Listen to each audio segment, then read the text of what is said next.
Hello, everybody. Welcome back to HEMA Fight Breakdowns. Today, I want to talk about the Scheilhau, or specifically a bit of a heretical version of the Scheilhau, which I will refer to as the flat Scheilhau.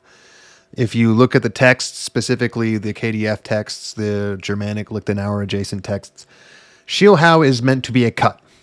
It's meant to be a cut where you essentially throw a cut from your right Vomtag and cross your body line and protect yourself. And I believe most of them say you're throwing a descending short edge cut on your opponent's opposite side shoulder. This works perfectly fine. However, one part that doesn't always work out so great is that a lot of the texts also tell you that Scheilhau is excellent against low guards like Plow. And I think that's very true.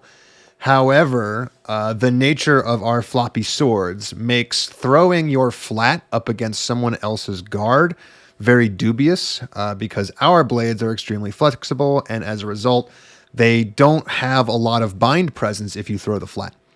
So I believe that it's not the worst thing in the world to throw what I would call a flat Scheilhau when trying to deal with low guards. So let's watch the exchange and see what I mean. So there it is. Now, if you back it up and you look at how I start this position, I have my thumb on the blade. I'm in a lazy Vomtag. It's a little low. But what I do is I just throw that flat straight forward and still aim for that same shoulder, that outside shoulder that's over here obscured by the person.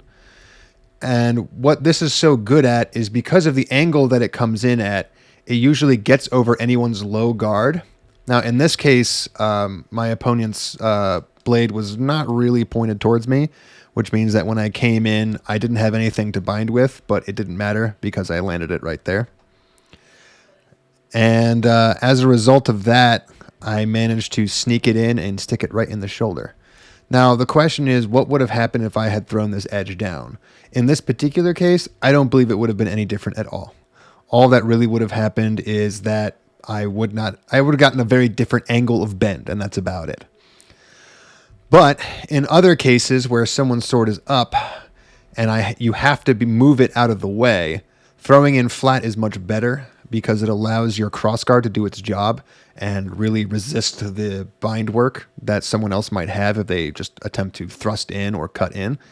And I think most importantly, because the blade is floppy, you need that edge making contact with your opponent's blade in order to have any sort of bind presence that doesn't just result in them blasting straight through it or hitting you at the same time.